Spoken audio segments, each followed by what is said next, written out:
Right, I've been saying I'm gonna do this for a while now, and I've finally gotten around to it. So I'm gonna run through IEM Cologne 2023, and I'm gonna run through the playoff bracket and have a little review and a recap of the tournament.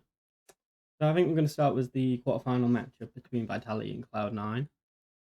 This was an interesting one. It was the first time we saw the full new Cloud9 roster, obviously with Electronic and Perfecto joining, but we didn't get to see them at the early parts of the tournament due to Axal's visa issue. So this was the full squad, like minus they subbed out Buster for Axel, and I think there's promising signs. I think you can see that the core of the team is there. I don't think Nathany was as bad as people made out, and I'm not sold on Electronic as an IGL yet, but I just think the players they have now are Shiro, Axel, Perfecto's just a solid player. He's got Electronic, who not the best IGL, but like in terms of just overall fragging ability is up there. And then I think Hobbit brings experience, and he's just a really underrated player. But I think Vitality just had too much to them for them here. I think obviously Vitality, although they've made changes, it was one change, right? Whereas Cloud9 is a completely new roster with a new direction, and they just you could tell that they weren't ready for this, especially with all the problems they've been having. I think Flamesy proved that he can step up. I thought they were going to have some teething issues. That wasn't the case in this series. Vitality just looked really good. I know they struggled on the second map of Inferno a little bit in the OT, but no, they just had too much. It was Flames popping off. Cyber was consistently good. Sphinx was good. They just had too much for them in this series. But it'd be interesting to see where Cloud9 go. I think they generally can be a contender for the best team in the world if they get it right with the way they're going with Groove as a coach. I think they've got all the pieces there. It's just whether they can get it done. So moving into the second quarterfinal now, we have Heroic versus Astralis, the Danish derby, and I think this was one of the biggest upsets of the tournament.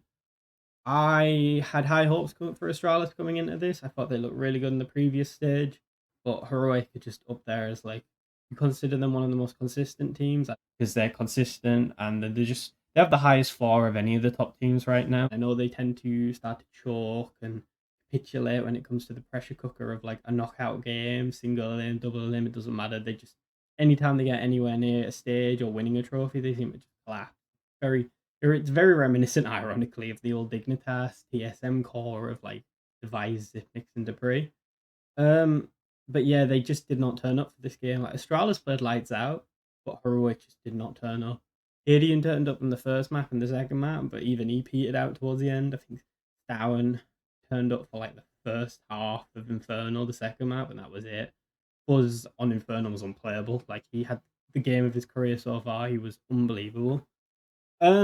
And yeah, I just ever since they added Yavi in, Heroic have had like the leg up on Astralis, but it just was not the case here. I don't know if it was because it was a new roster, but they just or just the playoffs factor, but they could not get anything done. It was shut down completely. And Astralis is promising signs. They've been like in flux for about 2 years now, and it's exciting to see them back.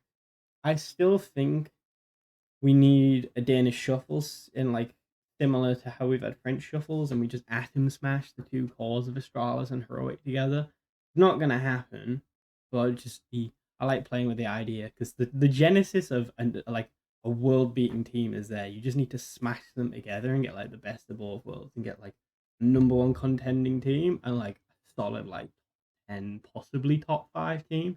Was how weak the top 10 is at the moment. You could probably argue two top five teams. But yeah, I don't know what I thought. Heroic, this was their tournament and Vitality's tournament to lose realistically, but Astralis were just Device as well. He's back to arguably career best form. He's got this new attitude. While the team around him's not as good, I think his individual form is like up there and possibly eclipsing like prime Astralis for what he has around him. I'm still not quite convinced by Blame F as an IGL. I think he's a fantastic player. I'm not sure how much tenure he'll get out of his IGLing. I just don't. I think that's very limited. But it'll be interesting. I think Borup is a good role player, but to be the very best in the world, I'm not sure how if he is good enough for them to get to that position. But we'll have to see. I mean, they're still an early squad. This is like the second tournament, and it's good signs from Astralis. We'll move into the first semi-final now, Ence Vitality, and this one genuinely shocked me. Because like I think Ents are a really good team. I think the fundamentals are some of the best. They're up there with like Heroic is just a solid team. I think Snappy is a fantastic IGL. I think Pius on his day is a fantastic author. I think D has solid. Nerds has been like a revelation. I think Madden's really good. I don't know why. I just did not expect this.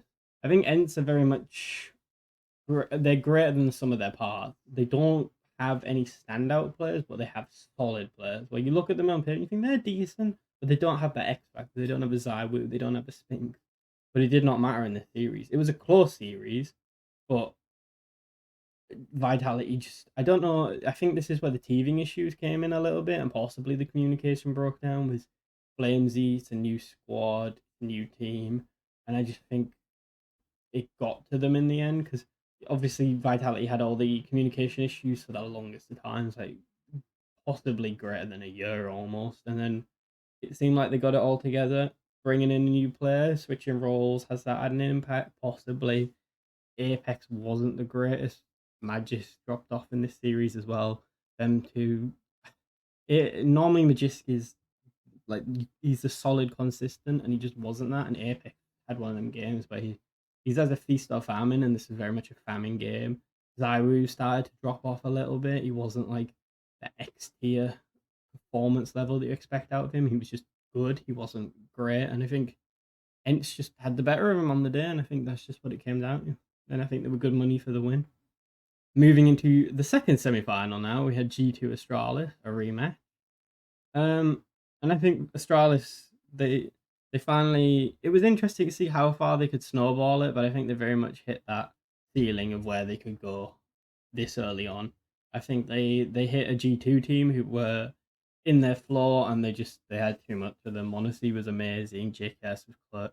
Hunter was consistent, but you've got to shout out to Nico. Like the numbers he was putting up in this tournament are just they're like AWPA level numbers. Like the way he plays with a rifle is like he is the greatest ever rifler in this game. There is no debate about it. He powered them through. He was just unplayable at times, and he just had too much of them. And I think this is where you start to come into the fact that Astralis, they don't have any experience. Obviously, they've got Device, super tenured player. Even Blame F, as tenured as he is, he doesn't have any experience. He's never played at a major. He didn't really have much experience playing on the biggest stages for like complexity.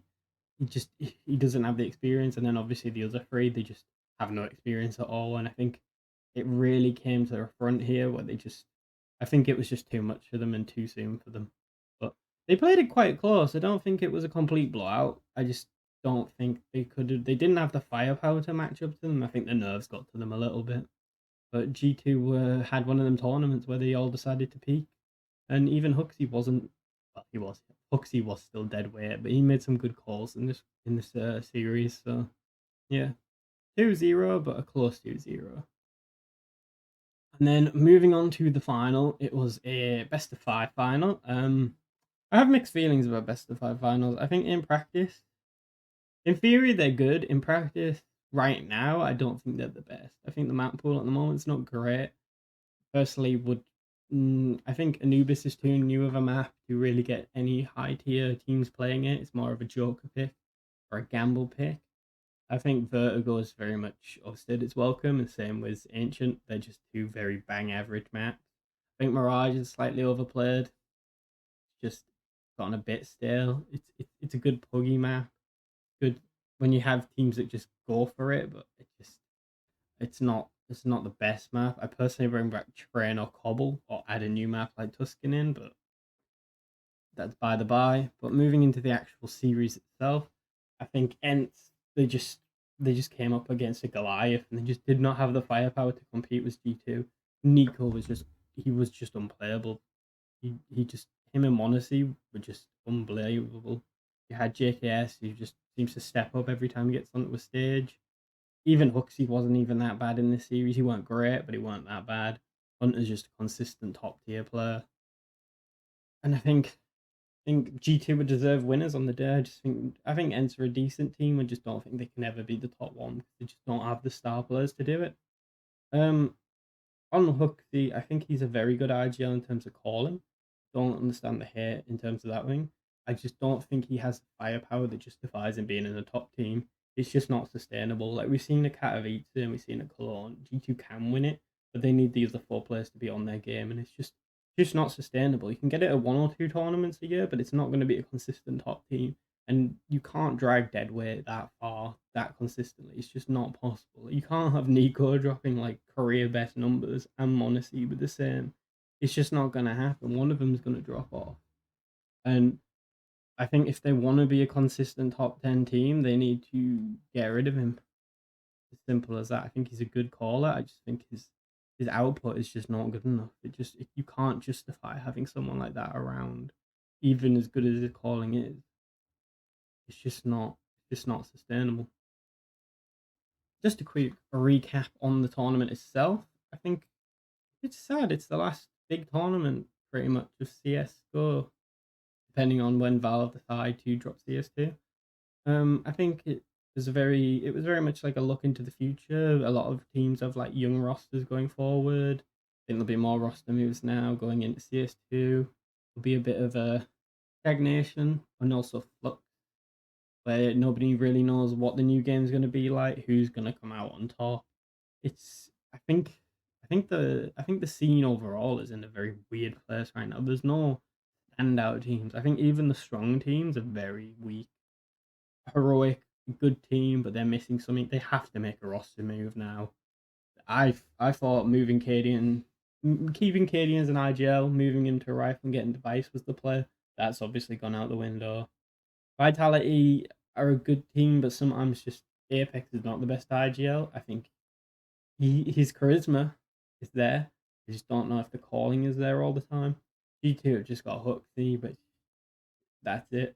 Ence are lacking a real star X player, like one of the top 5 in the world, and I just don't think they have the budget for that, and they punch well above their weight for the size of the organization. FaZe are a very weird one. Like you look at the players, and they should be more consistent than they are, but it's just Rain steps up on them big events, but when he's not, he's not.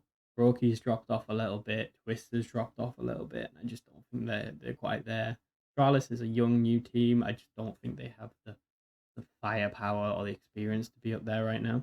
I think Cloud9 have the genesis or something, but it's nowhere near there. Like you're looking at another 6 months before they can potentially be like considered a top one, the best team in the world. It's just not going to click that fast. It's a completely new team, new IGL, new direction.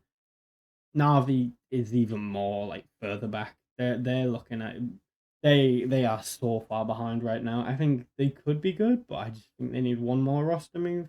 I know it's a new team, but I just think from what I've seen so far, they need to make a change. Not now, but maybe like give it 3 months, understand the roles, and then see what they can change. Mouse are never going to be up there as a top team.